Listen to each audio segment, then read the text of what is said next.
Up procrastination. We know him well.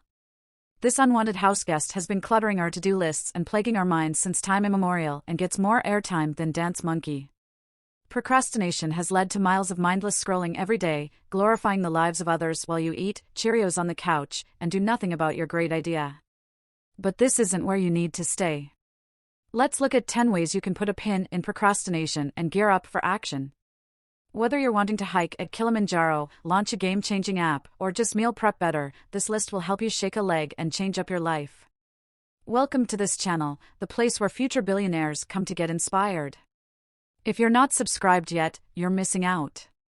Want to know who one of the most famous procrastinators of all time was? Stick around for the big reveal. And with that said, let's not procrastinate any further and get started on some ways to get you mobilized. Number 1. Bring someone into your big picture. Telling a friend about your idea or goal can be the biggest single catalyst to get you started.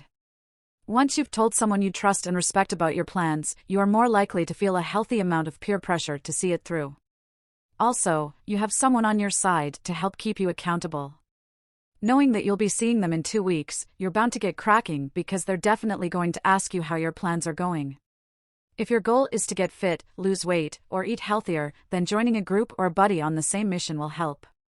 We are all more likely to show up if we know we have people waiting for us and tend to stick to goals better if our actions are responsible for encouraging someone else.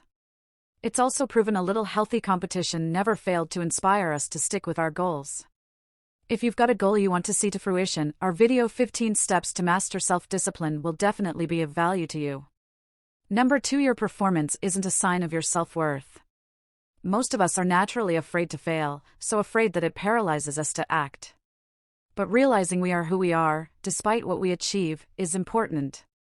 This allows us to have a healthy distance between failing at something and feeling like a complete failure. For example, Serena Williams is a number 1 tennis player and a self-proclaimed perfectionist. For her, failure is not an option. But when you see her no-fear attitude and her skill, you realize she has a very different relationship with failure. Failure doesn't define her. A loss isn't a death knell for her, but a clarion to keep on going. She knows who she is: a world-class athlete, inspirational woman, and beloved family member. If she loses a match, she is not a loser. As much as swimming in a sea doesn't make you a fish, she's still Serena Williams, and you're still you. No failure can take away your worth in the world around you. Adapt your way of thinking around achieving your goals. That is an outward achievement that doesn't affect how lovable, likable, and successful you are as a human and how worthy you are to be here. Number 3. Declutter your mind before you start.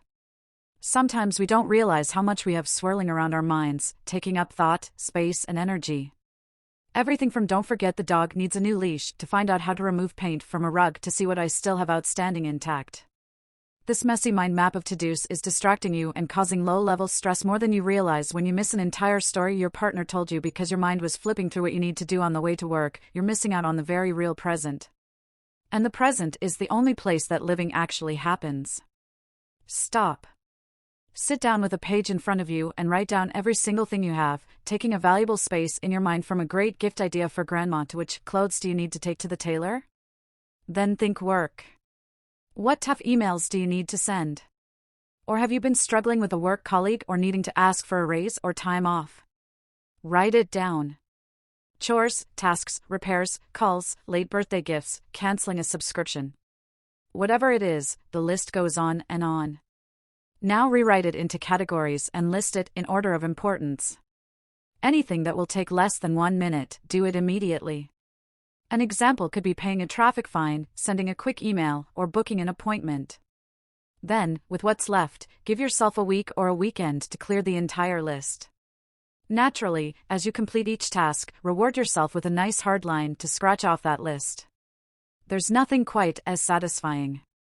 Once it's done, your mind will be free to focus on your real goal. Plus, you'll feel more motivated to get your future to-do as they crop up, because there won't be a backlog. Number 4. Understand what kind of procrastinator you are. Not all procrastinators are born equal. Some are better under pressure. Others are genuinely easily distracted. But you can learn about both and work to their strengths. A passive procrastinator is the type of person prone to distraction. A sudden inspiration to clean between the bathroom tiles or memorize all of Missy Elliott's song lyrics will always take priority over sitting down and doing some productive work. Passive procrastination is always at the detriment of our productivity. If this is you, you need to remove distractions, but more on that later. The second type of time wasting is called active procrastination. This can actually be strategically beneficial. Some of us are just more hardwired to operate under pressure. The adrenaline rush of a deadline promotes focus and diligence in our work. Studies show this doesn't always lead to poor results either. For some people, high-intensity, all-nighter workflow brings out the best in them. Just be sure you know which one you are and then work around this lifestyle and don't overbook yourself. Number 5. Remove distractions and increase productivity. It might seem obvious, but the best way to not be distracted is to avoid distractions. But if you want to eat healthy, you wouldn't cram your cupboards with unhealthy snack foods. In the same way, you need to eliminate the obvious distractions, which are often attached to our phones and social media. Delete Candy Crush. Silence your phone during focused work times or gym sessions, and turn off social app notifications.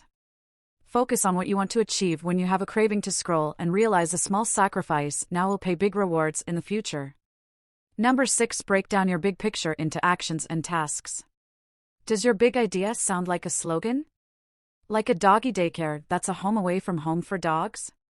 This might be holding you back. It's time to sit down and flesh it out. What does your perfect doggy daycare look like? What do you need to make that happen? How do you source the things you need? How do you get the finances you need? These are still broad brushstrokes. Now break it down into actual tasks. Write a business plan so you can access bank financing. Then break down the business plan into smaller actionable items. For example, you could draw up a survey on the price and the need in your area.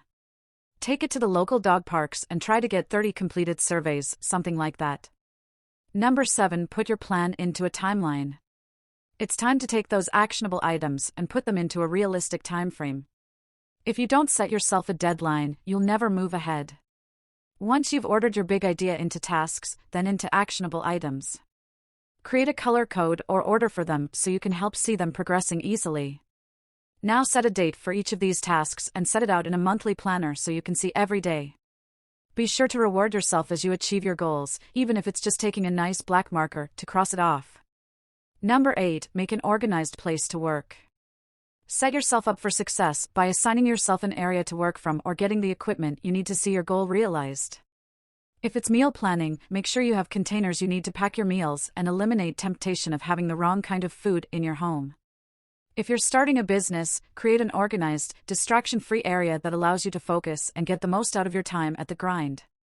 This will also boost your confidence and help you take yourself more seriously. Number 9. Build daily habits that make you feel proud. Each time you follow through on a small action, it gives you the boost you need to tackle another item on your list. Give yourself some easy gains initially to build up the habit of sitting down and sticking to your plan. Don't start by saying you're going to sit down and complete your business plan in one go. Rather, set yourself a goal of spending 30 minutes every evening working on outlining the idea of your business plan. Once you've racked up 5 days in a row, it's going to start feeling a lot easier to sit down after dinner and focus. If you want to go to the gym every day, don't set yourself an unachievable goal of spending 90 minutes a day working out. Start by setting a goal of 15 minutes a day for 5 days in a row. It might seem like a silly time to work out for, but it will encourage you to show up every day. Before you know it, heading to the gym after work will feel like a normal part of your routine, and your workout time can increase. No matter how long you stay at the gym, at the end of the day, you're still the guy who shows up at the gym every day. And that, in and of itself, is a good confidence boost. Number 10. Tackle the tough stuff first. If there's something you're putting off, but also know it's key to unlocking the success of your goal, then put everything aside and tackle it head-on. Just like before. Break it down into tasks and then actionable items. Set deadline, dates, and get going. Sometimes our failure to start is a result of fear. But generally, once we get going or confront something hanging over us, we realize it's not such a big deal after all. Like the saying goes, the only way to eat an elephant is one bite at a time. And that brings us to the end of our list. But before you go, what have you been procrastinating on? What's the longest you've procrastinated for? Let us know in the comments. And of course, for sticking with us until the end. Here's your bonus: having a tendency to procrastinate doesn't make you a lost cause.